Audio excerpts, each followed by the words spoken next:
അസ്സലാമു വറഹ്മത്തുള്ളാഹി വബറകാതുഹു. ബിസ്മില്ലാഹി വൽഹംദുലില്ലാഹി വസ്സലാത്തു വസ്സലാമു അലാ അഷ്റഫി റസൂലില്ലാഹി വഅലാ ആലിഹി വൽ ഫായിസീൻ.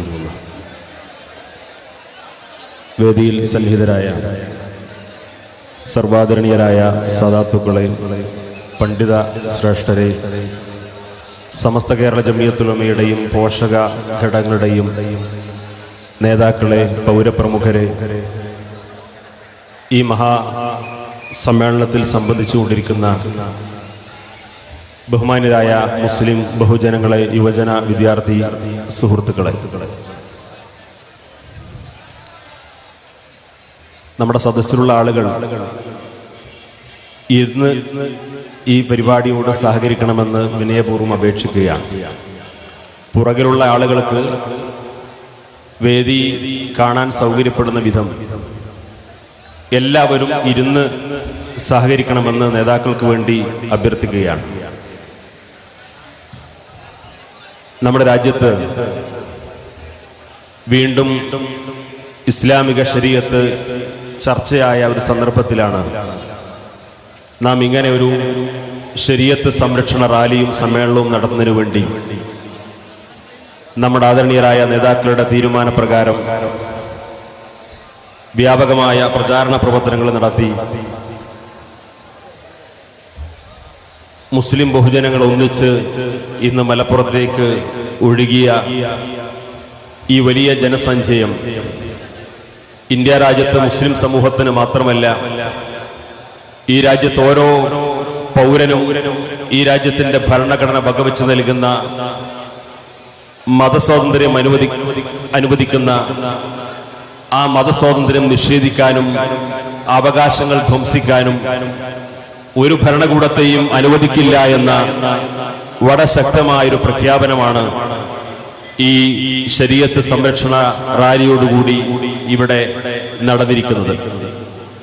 നമുക്കറിയാം, കഴിഞ്ഞ ഏതാനും പതിറ്റാണ്ടുകൾക്ക് മുമ്പ് നമ്മുടെ രാജ്യത്ത് ഇസ്ലാമിക ശരീഅത്ത് വലിയ ചർച്ചയായിരുന്നു. ഈ രാജ്യത്തെ ജുഡീഷ്യറിയിലെ ചില പരാമർശം കാരണം ഷബാനു ബീഗം കേസുമായി ബന്ധപ്പെട്ടുകൊണ്ട് രാജ്യത്ത് വളരെയധികം ഇസ്ലാമിക ശരീഅത്തിന് എതിരായിട്ടുള്ള കുപ്രചാരണങ്ങൾ നടക്കുകയും ഇന്ത്യയിൽ ഏക സിവിൽ കോഡ് നടപ്പാക്കണമെന്ന് വാദിച്ചുകൊണ്ട് വ്യാപകമായ ശരീഅത്ത് വിരുദ്ധ ക്യാമ്പയിനുകൾ നമ്മുടെ രാജ്യത്ത് നടന്നിരുന്നു.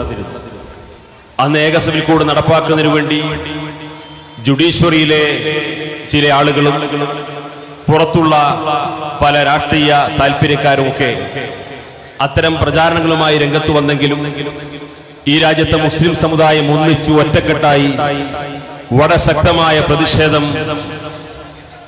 പ്രതിഷേധവുമായി രംഗത്ത് വന്നതുകൊണ്ട് ഒരിക്കലും അത്തരം സംവിധാനങ്ങളെ ഈ രാജ്യത്ത് ഇവിടുത്തെ ആളുകൾക്ക് അടിച്ചേൽപ്പിക്കാൻ സാധിച്ചില്ല എന്ന് നമുക്ക് ഏവർക്കും അറിയാവുന്ന സംഗതിയാണ്.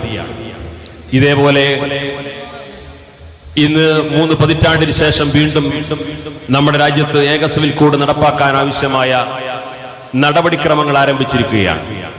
3 പതിറ്റാണ്ട് മുമ്പ് നമ്മുടെ രാജ്യത്ത് ഏക സിവിൽ കോഡിന് വേണ്ടി വാദിച്ചിരുന്നവർ അധികാരത്തിന് പുറത്തുള്ള ആളുകളായിരുന്നുവെങ്കിൽ ഇന്ന് അധികാരത്തിന്റെ ചെങ്കോലേന്തിക്കൊണ്ടാണ് രാജ്യത്ത് ഏക സിവിൽ കോഡ് നടപ്പാക്കുവാനും ഇവിടെ മുസ്ലിം സ്ത്രീകൾ വളരെ അരക്ഷിതാവസ്ഥയോടുകൂടിയാണ് ജീവിച്ചിരിക്കുന്നു എന്ന് വ്യാപകമായ കുപ്രചാരണം നടത്താൻ രാജ്യത്തിന്റെ പ്രധാനമന്ത്രി തന്നെ മുന്നോട്ട് വന്ന കാഴ്ചയാണ് നമ്മൾ കണ്ടുകൊണ്ടിരിക്കുന്നത്. നമുക്കറിയാം, ഈ രാജ്യത്ത് മുസ്ലിം സമൂഹം അധികമായി ഒന്നും ആവശ്യപ്പെടുന്നില്ല. ഈ രാജ്യത്തെ മുഴുവൻ പൗരന്മാർക്കും വകവെച്ച് നൽകുന്ന മതപരമായ മൗലികമായ അവകാശം, ആ മൗലികാവകാശം അനുസരിച്ചുകൊണ്ട് ഈ രാജ്യത്തെ എല്ലാ പൗരന്മാർക്കും ജീവിക്കാൻ നമ്മുടെ ഭരണഘടന അനുവാദം നൽകുന്നുണ്ട്. ആ അനുവാദത്തിന്റെ അടിസ്ഥാനത്തിൽ മുസ്ലിം സമുദായത്തെ സംബന്ധിച്ചിടത്തോളം അവർക്ക് അവരുടെ വിശ്വാസ ആചാര അനുഷ്ഠാന കർമ്മങ്ങൾ ഭംഗിയായി നിർവഹിക്കാൻ ആവശ്യമായ അവകാശങ്ങൾ ഭാവിയിലും ഈ രാജ്യത്ത് നിലനിൽക്കണം എന്നാണ് നമ്മൾ പറയുന്നത്. ഈ രാജ്യത്തെ മുഴുവൻ പൗരന്മാർക്കും ഒരേ ക്രിമിനൽ നിയമമാണുള്ളത്. അതേപോലെ ഏതാനും വ്യക്തി നിയമങ്ങളിലെ ചില ഭാഗങ്ങൾ മാറ്റിവെച്ചാൽ ബാക്കി എല്ലാവർക്കും ഒരേ സിവിൽ നിയമവുമാണുള്ളത്. ഹിന്ദുക്കൾക്കും മുസ്ലിങ്ങൾക്കും ക്രിസ്ത്യാനികൾക്കും ജൈനർക്കും പാർസികൾക്കുമൊക്കെ ഉള്ള വിവിധ വിഭാഗങ്ങൾക്ക് അവരുടെ മതനിയമങ്ങൾ അനുസരിച്ചുകൊണ്ട് ചില തീരുമാനങ്ങൾ എടുക്കാനും ജീവിതത്തിൽ നടപ്പിലാക്കാനും വേണ്ടി ഏതാനും വ്യക്തി നിയമങ്ങൾ നമ്മുടെ രാജ്യത്ത് ഈ ഭരണഘടന വകവെച്ച് നൽകുന്നുണ്ട്. രാജ്യം സ്വാതന്ത്ര്യം ലഭ്യമാകുന്നതിന് മുമ്പ് ബ്രിട്ടീഷുകാർ ഭരിച്ചിരുന്ന കാലത്ത് പോലും ഇതേപോലെയുള്ള വ്യക്തി നിയമങ്ങൾ നമ്മുടെ രാജ്യത്തുണ്ടായിരുന്നു. സ്വാതന്ത്ര്യാനന്തരവും നമ്മുടെ രാജ്യം ലോകത്തെ ഏറ്റവും വലിയ ജനാധിപത്യ മതേതര റിപ്പബ്ലിക് എന്ന് അഭിമാനിക്കുമ്പോഴും ഈ രാജ്യത്ത് ഭരണഘടന നിലവിൽ വന്നപ്പോ ആ വ്യക്തി നിയമങ്ങളെല്ലാം നിലനിർത്തുന്ന സംരക്ഷിക്കപ്പെടുന്ന സാഹചര്യമാണ് ഉണ്ടായിരുന്നത്. ആ വ്യക്തി നിയമങ്ങൾക്കെതിരെ ഇന്ന് ദുരാരോപണം ഉന്നയിച്ചുകൊണ്ട് ഇന്ത്യയിലെ മുസ്ലിം സ്ത്രീകൾ വളരെ അരക്ഷിതാവസ്ഥയിലാണ് ജീവിച്ചുകൊണ്ടിരിക്കുന്നത് എന്ന രീതിയിലുള്ള പ്രചാരണങ്ങളാണ് നമ്മുടെ രാജ്യത്ത് നടന്നുകൊണ്ടിരിക്കുന്നത്.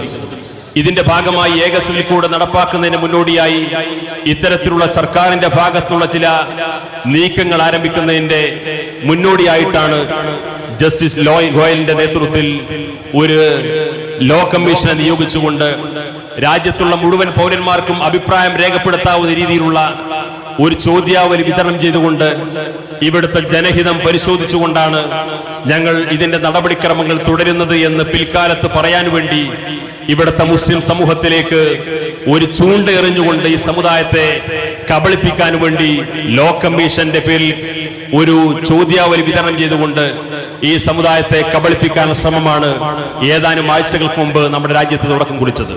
ലോ കമ്മീഷന്റെ ചോദ്യാവലി പുറത്തു വന്നതോടുകൂടി ആ ലോ കമ്മീഷന്റെ ചോദ്യാവലിയെ പൂർണ്ണമായും ബഹിഷ്കരിക്കണമെന്ന് all India Muslim personal law board ആഹ്വാനം ചെയ്തു.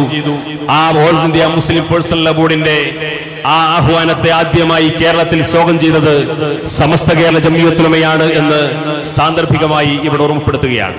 ഈ ലോ കമ്മീഷനുമായി ബന്ധപ്പെട്ട് ചോദ്യാവലി വിതരണം ചെയ്തുകൊണ്ട് ഇവിടെ ഹിതപരിശോധന നടത്തുന്നവരോടും ജനങ്ങളുടെ അഭിപ്രായങ്ങൾ ശേഖരിച്ചുകൊണ്ടാണ് ഞങ്ങൾ ഇതിന്റെ നടപടിക്രമങ്ങൾ എന്ന് അവിടെ വിശദീകരിക്കാൻ വേണ്ടി ശ്രമിച്ചുകൊണ്ടിരിക്കുന്നവരോടും വളരെ വിനയപൂർവ്വം ഒരു കാര്യം സൂചിപ്പിക്കാനുള്ളത്, ഇന്ത്യ രാജ്യത്തെ മുസ്ലിങ്ങൾ ഈ രാജ്യത്തെ ജുഡീഷ്യറി അംഗീകരിക്കുന്നവരാണ്, ഇവിടുത്തെ ഭരണകൂടത്തെ അംഗീകരിക്കുന്നവരാണ്, ഇവിടുത്തെ നിയമങ്ങൾ അംഗീകരിക്കുന്നവരാണ്, ഇവിടുത്തെ ജനാധിപത്യ മതേതര സംവിധാനങ്ങൾ അംഗീകരിക്കുന്നവരാണ്. പക്ഷേ ആ സമുദായത്തിന്റെ മതപരമായ മൗലികാവകാശത്തെ ഹനിച്ചുകൊണ്ട് ചോദ്യാവലി വിതരണം ചെയ്തുകൊണ്ട് എന്തെങ്കിലും മതവിരുദ്ധമായ നീക്കങ്ങളും നിയമങ്ങളും അടിച്ചേൽപ്പിക്കാനാണ് ഭാവമെങ്കിൽ ഈ ജനസഞ്ചയം ആ ചോദ്യാവലി ചവറ്റുകൊട്ടയിലേക്ക് വലിച്ചെറിഞ്ഞിരിക്കുന്നു എന്ന് സാന്ദർഭികമായി സൂചിപ്പിക്കുകയാണ്.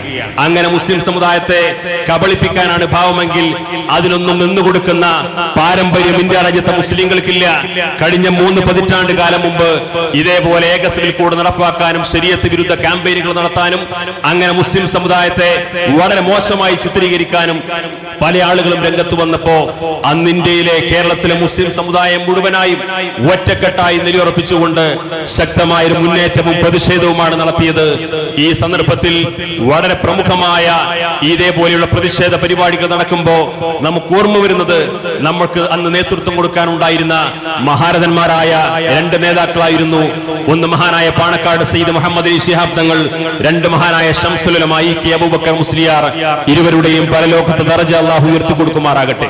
അവർ തുടക്കം കുറിച്ച ആ മൂവ്മെന്റിന് ഇന്ന് സമസ്തയുടെ നേതൃത്വം തന്നെ വീണ്ടും ഇവിടെ തുടക്കം കുറിക്കുന്നു. വ്യാപകമായ പ്രചാരണ പരിപാടികളൊന്നും വേണ്ട വിധമില്ലാഞ്ഞിട്ടും സമസ്തയുടെ ഒരു ആഹ്വാനം ഉണ്ടായപ്പോഴേക്ക് ജനലക്ഷങ്ങൾ ഒഴുകിയെത്തുന്ന രീതിയിലുള്ള ശക്തമായ ഒരു ശരീഅത്ത് സംരക്ഷണ റാലി നമുക്ക് സംഘടിപ്പിക്കാൻ സാധിച്ചിട്ടുണ്ട്. ഇതേ സമസ്ത കേരള ജംഇയ്യത്തുൽ ഉലമ ഈ സമുദായത്തോട് ആവശ്യപ്പെട്ട് കഴിഞ്ഞാൽ ഈ ശരീഅത്ത് സംരക്ഷണ റാലി നാളെ പാർലമെന്റിലേക്ക് നയിക്കുവാനും ഈ സമുദായം സന്നദ്ധമാണ് എന്ന് സാന്ദർഭികമായി സൂചിപ്പിക്കാൻ ഈ അവസരം ഉപയോഗപ്പെടുത്തുകയാണ്. ഇന്ത്യയിലെ മുസ്ലിങ്ങൾക്ക് സ്വാതന്ത്ര്യമില്ല, മുത്തലാഖ് പോലെയുള്ള ചില ദുരാരോപണം ഉന്നയിച്ചുകൊണ്ട് ഇന്ത്യയിലെ മുസ്ലിം സ്ത്രീകൾ അരക്ഷിതരാണ്, പ്രയാസം അനുഭവിക്കുന്നു, പീഡിപ്പിക്കപ്പെടുന്നു എന്ന രീതിയിലുള്ള ദുരാരോപണങ്ങളാണ് രാജ്യത്തിന്റെ പ്രധാനമന്ത്രി തന്നെ ഉന്നയിച്ചുകൊണ്ടിരിക്കുന്നത്.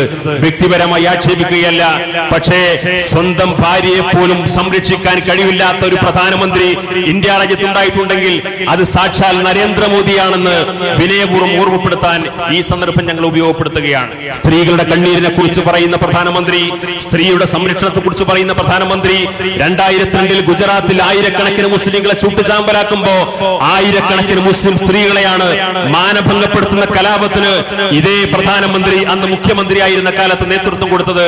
ആയിരക്കണക്കിന് വിധവകളെ സൃഷ്ടിച്ച, ആയിരക്കണക്കിന് പെൺകുട്ടികൾക്ക് മാതാപിതാക്കളെ നഷ്ടപ്പെടുത്തിയ, ആയിരക്കണക്കിന് കുടുംബങ്ങൾക്ക് നാട് വിട്ടോടേണ്ടി വന്ന ഈ രാജ്യത്തെ ഏറ്റവും വലിയ സ്ത്രീ വിരുദ്ധനായിട്ടുള്ള, സ്ത്രീകളുടെ കണ്ണീർ കുടിപ്പിച്ച ഒരുപാട് സ്ത്രീ വിരുദ്ധ കലാപങ്ങൾക്ക് നേതൃത്വം കൊടുത്ത വ്യക്തിയാണ്.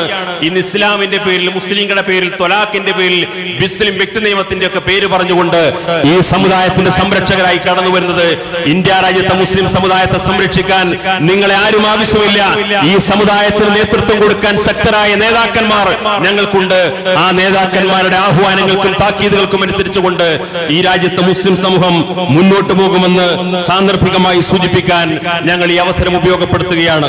ഇവിടെ വ്യാപകമായി ഇത്തരത്തിലുള്ള ക്യാമ്പയിനുകളും പ്രചാരണങ്ങളും നടക്കുമ്പോൾ കഴിഞ്ഞ ശരീഅത്ത് വിവാദ കാലത്തുണ്ടായ അതേപോലെ തന്നെ അന്ന് മഹാനായ പാണക്കാട് സയ്യിദ് മുഹമ്മദ് അലി ശിഹാബ് തങ്ങൾ നേതൃത്വം കൊടുത്തതുപോലെ ഈ കഴിഞ്ഞ ഏതാനും ദിവസങ്ങൾക്ക് മുമ്പ് മഹാനായ പാണക്കാട് സയ്യിദ് ഹൈദർ അലി ശിഹാബ് തങ്ങളുടെ നേതൃത്വത്തിൽ എല്ലാ മുസ്ലിം സംഘടനകളെയും ഒരുമിച്ച് കൂട്ടിക്കൊണ്ട് ഈ ശരീഅത്ത് സംരക്ഷണത്തിനു വേണ്ടി ഏകസഭ്യക്കൂടുമായി രംഗത്ത് വന്നുകൊണ്ടിരിക്കുന്ന ഈ അപകടകരമായ നീക്കത്തിനെതിരെ എല്ലാ മുസ്ലിം സംഘടനകളും ഒരുമിച്ച് നിന്നുകൊണ്ടുള്ള ശക്തമായ ഒരു നീക്കത്തിന് തുടക്കം കുറിച്ചിരിക്കുന്നു.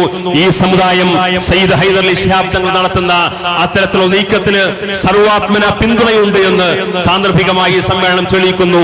പക്ഷേ അതിനൊക്കെ അപസ്വരമായിട്ട് ഒരു ചായക്കടക്കാരൻ പ്രധാനമന്ത്രിയായപ്പോ അദ്ദേഹത്തിന്റെ സുന്നത്തെടുക്കാൻ വേണ്ടി ചായക്കച്ചവടം നടത്തുന്ന ആളുകളെ സംബന്ധിച്ചിടത്തോളം അവർക്ക് ഈ സമുദായം മാപ്പ് നൽകില്ല എന്ന് കൂടി സാന്ദർഭികമായിട്ട് സൂചിപ്പിക്കുകയാണ്.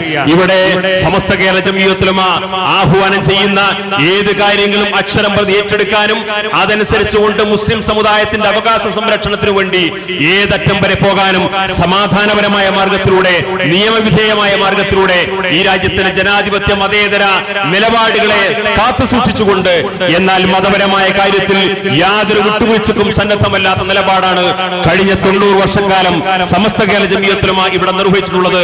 ആ ദൗത്യം നിർവഹിക്കാൻ ശക്തരായ സാത്വികരും സാദാത്തുക്കളും അതേപോലെ സൂക്ഷ്മശാലികളായ ഒരു പണ്ഡിത നിര ഇന്നും സമസ്ത കേരള ജംഇയ്യത്തുൽ ഉലമക്കുണ്ട്. അതുകൊണ്ട് സമസ്തയുടെ ആഹ്വാനങ്ങൾക്കും താക്കീതുകൾക്കും വിധേയമായി ഇൻഷാ അല്ലാഹ് ഈ ശരീഅത്ത് സംരക്ഷണ ക്യാമ്പയിനുകളുമായി നമുക്ക് മുന്നോട്ട് പോകണം. നിങ്ങൾ ഓരോരുത്തരുടെയും ആത്മാർത്ഥമായ സഹായവും സഹകരണവും സാന്ദർഭികമായി അഭ്യർത്ഥിച്ചുകൊണ്ട് ഞാൻ എന്റെ വാക്കുകൾ ഉപസംഹരിക്കുന്നു. ഈ സമ്മേളനത്തിൽ പങ്കെടുത്ത നമ്മുടെ ബഹുമാന്യരായ അതിഥികൾക്ക് സ്വാഗതം പറയുക എന്നതാണ് എന്റെ കർത്തവ്യം. ഈ സമ്മേളനത്തിന്റെ ഔപചാരികമായ ഉദ്ഘാടന കർമ്മം നിർവഹിക്കുന്നത് നമ്മുടെ ആദരണീയനായ നായകൻ സമസ്ത കേരള ജംഇയ്യത്തുൽ ഉലമയുടെ കരുത്തനായ ഉപാധ്യക്ഷൻ കൂടിയായിട്ടുള്ള പാണക്കാട് സയ്യിദ് ഹൈദർ അലി ശിഹാബ് തങ്ങൾ അവർകളാണ്. തങ്ങളെ സാദരം ഈ പരിപാടിയുടെ ഉദ്ഘാടന കർമ്മം നിർവഹിക്കുന്നതിന് വേണ്ടി സ്വാഗതം ചെയ്യുകയാണ്. ഇതിന്റെ അധ്യക്ഷത കർമ്മം നിർവഹിക്കുന്നത് ഈ സമ്മേളനത്തിന്റെ സംഘാടക സമിതി ചെയർമാൻ ബഹുമാന്യനായ ഹാജി കെ മുഹമ്മദ് ഫൈസി അവർകളാണ്. മുഹമ്മദ് ഫൈസി അവർകളെ മാതൃപൂർവ്വം ഈ പരിപാടിയിലേക്ക് സ്വാഗതം ചെയ്യുകയാണ്. ഇവിടെ പ്രഭാഷണങ്ങൾ നിർവഹിക്കുന്ന മഹാനായ സമസ്ത കേരള ജംഇയ്യത്തുൽ ഉലമയുടെ ജനറൽ സെക്രട്ടറി ഉസ്താദ് ശൈഖുന കെ ആരിഫുട്ടി മുസ്ലിയാർ, അതേപോലെ സമസ്ത കേരള ജംഇയ്യത്തുൽ ഉലമയുടെ കരുത്തനായ ട്രഷററും നമ്മുടെയൊക്കെ അഭിമാനവുമായ ഉസ്താദ് സയ്യിദ് ജിഫ്രി മുത്തുക്കോയത്തങ്ങൾ, അതേപോലെ സമസ്ത കേരള ജംഇയ്യത്തുൽ ഉലമയുടെ ഉപാധ്യക്ഷനും മലപ്പുറം ജില്ലാ പ്രസിഡന്റുമായ ഉസ്താദ് എം ടി അബ്ദുള്ള മുസ്ലിയാർ, സമസ്ത കേരള ഇസ്ലാം മത വിദ്യാഭ്യാസ ബോർഡിന്റെ ജനറൽ സെക്രട്ടറിയും സമസ്ത കേരള ജംഇയ്യത്തുൽ ഉലമയുടെ ജോയിന്റ് സെക്രട്ടറിയുമായ കേരള ഹജ്ജ് കമ്മിറ്റി ചെയർമാൻ കൂടിയായ ബഹുമാന്യനായ കോട്ടുമല ടി എം ബാപ്പു മുസ്ലിയാർ, അതേപോലെ സമസ്ത കേരള ജംഇയ്യത്തുൽ ഉലമയുടെ ബഹുമാന്യരായ അധ്യക്ഷൻ ബഹുമാന്യരായ ഉസ്താദ് കുമരംപുത്തൂർ എ പി മുഹമ്മദ് മുസ്ലിയാർ അവർ വളരെ നേരത്തെ നമ്മുടെ സമ്മേളനത്തിലെത്തിയിരിക്കുന്നു. ഉസ്താദിനെ ആദരപൂർവ്വം ഈ പരിപാടിയിലേക്ക് സ്വാഗതം ചെയ്യുന്നു.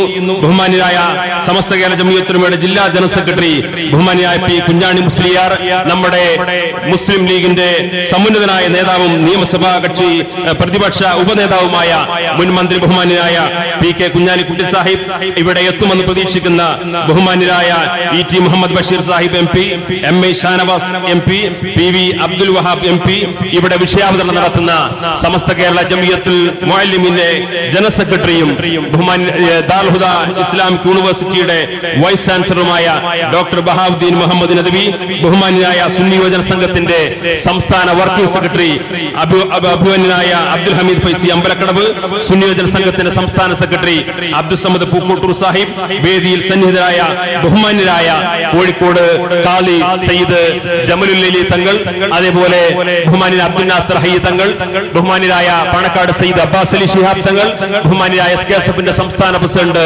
സയ്യിദ് ഹമീദ് അലി ശിഹാബ് തങ്ങൾ, സമസ്ത കേരള ജംഇയ്യത്തുൽ ഉലമയുടെ സമുന്നതരായ മുശാവറ അംഗങ്ങൾ, സമസ്തയുടെ വിവിധ കീഴ്ഘടകങ്ങളുടെ മഹാന്മാരായ പണ്ഡിതന്മാർ, സാദാത്തുക്കൾ, വേദിയിൽ അണിനിരന്നിട്ടുള്ള മുഴുവൻ സഹോദരങ്ങളെയും ജനപ്രതിനിധികളെയും പൗരപ്രമുഖരെയും അതിലുപരി മഹത്തായ സമസ്ത കേരള ജംഇയ്യത്തുൽ ഉലമയുടെ വിളിയാളം കേട്ടുകൊണ്ട് ഈ മഹാസമ്മേളനത്തിൽ ഒരുമിച്ച് കൂടിയിട്ടുള്ള വിവിധ മഹല്ലുകളിൽ നിന്ന് വന്നിട്ടുള്ള ഖാദിമാർ, ഖത്തീബുമാർ, മഹല്ല് ഭാരവാഹികൾ, പൗരപ്രമുഖർ, സമസ്ത കേരള ജംഇയ്യത്തുൽ ഉലമയുടെ സംഘടനാ നേതാക്കൾ, പ്രവർത്തകർ, പ്രസ്ഥാന ബന്ധുക്കൾ, മാധ്യമ പ്രവർത്തകർ, നിയമപാലകർ, അതോടൊപ്പം ഈ സമ്മേളനം, ഈ റാലി വളരെ ഭംഗിയായി നിയന്ത്രിച്ചുകൊണ്ടിരിക്കുന്ന സമസ്ത കേരള സുന്നി വിദ്യാർത്ഥി പ്രസ്ഥാനത്തിന്റെ സന്നദ്ധ സേവക വിഭാഗമായ വികായുടെ വളണ്ടിയർമാർ, ആമിലിയുടെ വളണ്ടിയർമാർ, അതേപോലെ ഇവിടെ എത്തിയിട്ടുള്ള മുഴുവൻ സഹോദരങ്ങളെയും മുസ്ലിം ബഹുജനങ്ങളെയും മാധ്യമ പ്രവർത്തകരെയും എല്ലാവരും ഒരിക്കൽ കൂടി ഈ സമ്മേളനത്തിലേക്ക് ഹൃദ്യമായി സ്വാഗതം ചെയ്യുന്നു.